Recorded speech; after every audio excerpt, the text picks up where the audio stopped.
desempregados neste momento, boa parte deles, ou uma parte deles, em situação de vulnerabilidade que os leva para a rua. Só na cidade de São Paulo são quase 30 mil moradores de rua. Se o senhor for para o Rio de Janeiro, esse número praticamente dobra.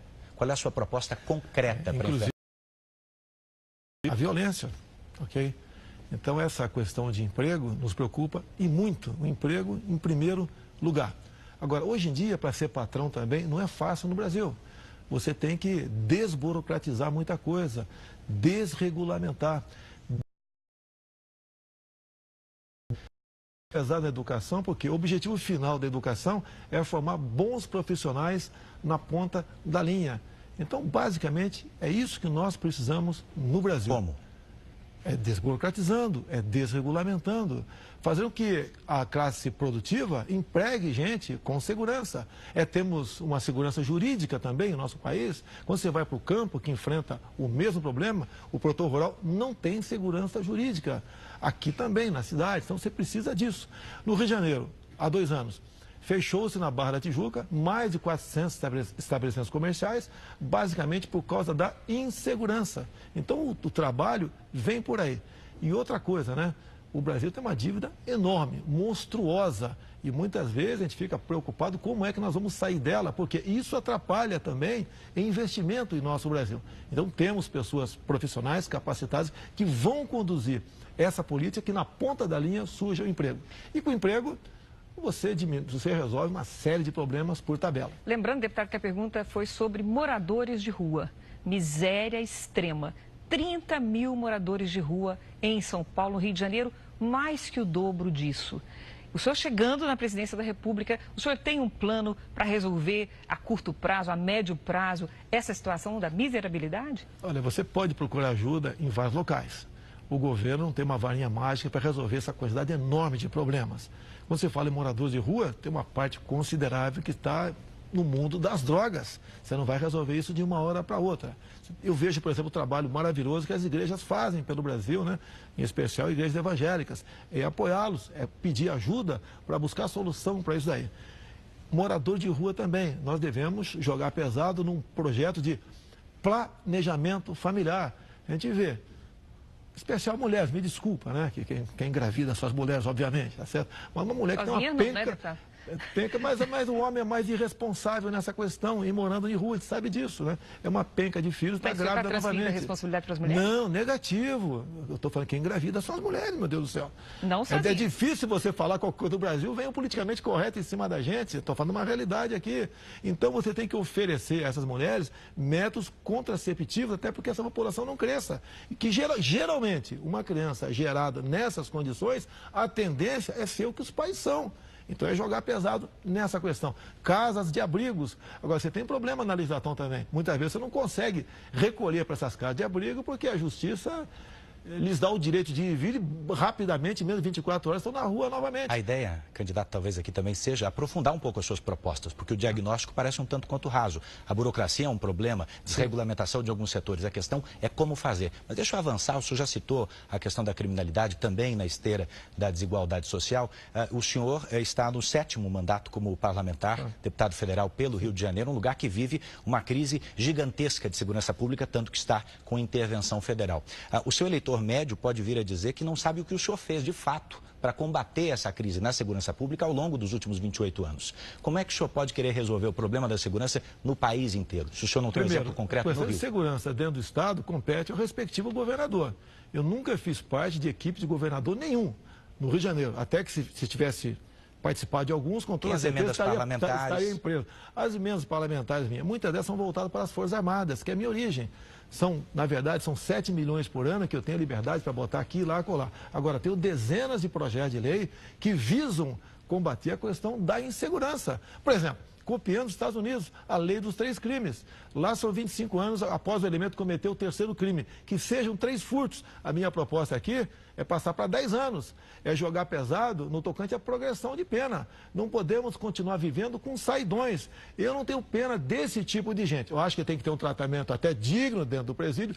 Buscar recuperação. Porque a gente sabe quem é indigno atualmente. Nós sabemos quem é indigno, tá? Buscar recuperação. Mas isso não é fácil. A própria Constituição está nas cláusulas pétreas, um apenado, né?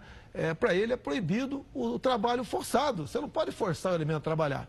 Tá? Então tem muita coisa que você tem que tratar dessa área. Tem o projeto, sim, só que eu sempre fui o patinho feio dentro da Câmara. Nunca tive a simpatia, em especial do último governo PT, 13 anos, para aprovar qualquer projeto de minha iniciativa. Deputado, o senhor me permite só colocar o senhor diante de algumas declarações que o senhor fez, só para refrescar a sua memória e a do nosso telespectador. Algumas um tanto quanto polêmicas. Por exemplo, fui num quilombo e o afrodescendente mais leve lá pesava 7 arrobas. Nem para procriar ele serve mais. Outra, não vou combater nem discriminar, mas se eu vir 2 homens se beijando na rua, vou bater. Posso responder uma a uma? Vamos lá. Primeiro, essa segunda você não acha em lugar nenhum. Mentira. Não procede. Mentira. É a Isso não primeira, acontece. com relação ao afrodescendente. A primeira, eu conheci o cara, brinquei com ele, inclusive. Era uma brincadeira. Se você vê nas imagens, lá no clube que eu dei essa palestra no Rio de Janeiro, eu estava sorrindo. Agora, o que os quilombolas querem? Eles querem uma nova lei áurea. Eles não querem continuar sendo tutelados pelo Estado. Eles querem explorar a sua terra da melhor maneira possível. Alguns querem ainda, se for o caso, vender essa propriedade. Somos em torno de, se não me engano, 600 quilombolas no Brasil e crescendo esse número assustadoramente. Não podemos criar uma nova reserva para os afrodescendentes. Tem direito? Tem, vamos cumprir a lei. Mas eles têm que ter liberdade de fazer o que bem entende na sua terra. Próxima frase. Tive 4 filhos homens. Na quinta, eu dei uma fraquejada e veio mulher. Uma brincadeira, como os homens fazem. Está brincando bastante, né? Não, mas você tem... Eu sou uma pessoa bastante... Mais uma frase, então, aproveitando. Eu sou uma pessoa bastante extrovertida. Se foi um comentário infeliz, me desculpe as mulheres, do fundo do coração. É a filha... essa filha é algo diferente na minha vida. O senhor pediria desculpa para a deputada Maria do Rosário? Ela teria que primeiro pedir desculpa, né, aos familiares que tiveram a sua filha estuprada e assassinada por aquele bandido chamado Champinha. Ela estava defendendo o estuprador, Champinha, dizendo que qualquer crime dessa natureza, praticado por menor de 16, 17 anos, a pena tem que ser à luz do ECA e não à luz do Código Penal nosso, que eu tento mudar há muito tempo, que se configura na redução da maioridade penal. O que aconteceu ali, a Justiça chama de ato reverso. Ela real no Supremo por esse motivo, o Supremo, né, lamento, quem me levou essa proposta para lá foi a senhora Ela Vieco, uma petista de carteirinha, que foi pego logo depois de ter me denunciado lá, em Portugal, com a faixa fora Temer. E mais ainda, né? O PT, em documentos oficiais que temos comigo, né, eles sempre lutam para buscar caçar o meu mandato, porque eu sou um empecilho ao prosseguimento do PT. Tanto é verdade que hoje em dia... Só um minutinho, para concluir esse raciocínio ainda da questão da Maria do Rosário, eu queria colocar para o senhor o seguinte: naquele bate-boca com a deputada, o senhor disse que ela não merecia ser estuprada porque ela era feia, não fazia seu gênero, ela chamou de vagabunda, etc. O senhor imagina se a sua mulher estivesse colocada numa circunstância como essa? Minha mulher jamais teria a educação, jamais a senhora Maria, a minha esposa, teria esse linguajar da senhora Maria do Rosário. Ela defendendo um estuprador e homicida e me chama de estuprador. Mais ainda, olha só, há 2 anos e pouco nós votamos uma proposta de emenda à Constituição para reduzir a maioridade penal para quem pratique crime como estupro. A senhora Maria do Rosário votou contra. O recado que ela dá, a senhora Maria do Rosário dá para todas as mulheres do Brasil é o seguinte: menores de idade, pode continuar estuprando e matando, que você vai ser punido à luz do ECA. E nós sabemos que a cada 6 meses, um elemento que está lá recolhido numa casa, essas casas chamadas FEBEM ou Fundação Casa, ele é submetido a uma nova avaliação e mais de 90% vão para a rua após 6 meses. O que eu quero é que o menor estuprador, bandido, vá para a cadeia. Então, se eu exagerei ali, pode até haver exagero. Foi um ato reverso, mas estava defendendo, sim, as mulheres desse crime, que é um dos crimes mais hediondos que tem no Brasil, que chama-se estupro. Sem dúvida. Eu te pergunto, após essa correção da PEC, quem é que defende a mulher, eu ou ela?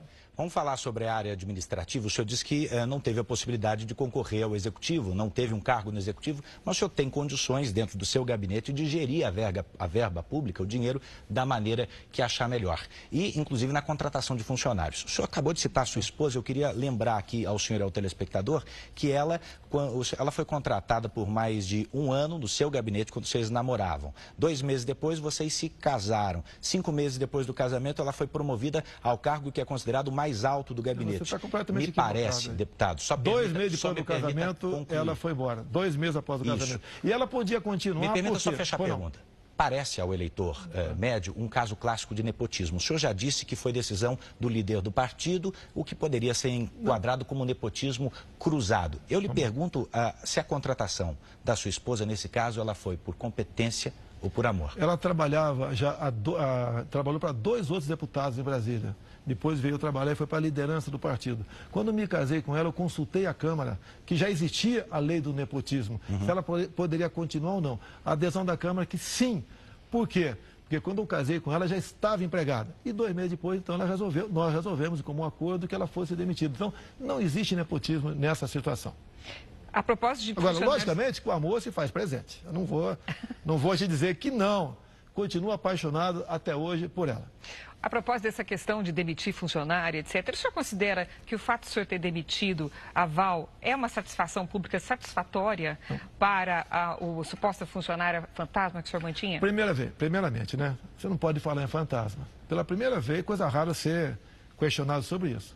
Tudo começou no dia 10 de janeiro desse ano, quando a Folha de São Paulo, um casal de repórteres, esteve na Vila Histórica de Mambucaba, a 40 quilômetros de Angra dos Reis, e no dia seguinte publicou que pegaram uma fantasma minha lá.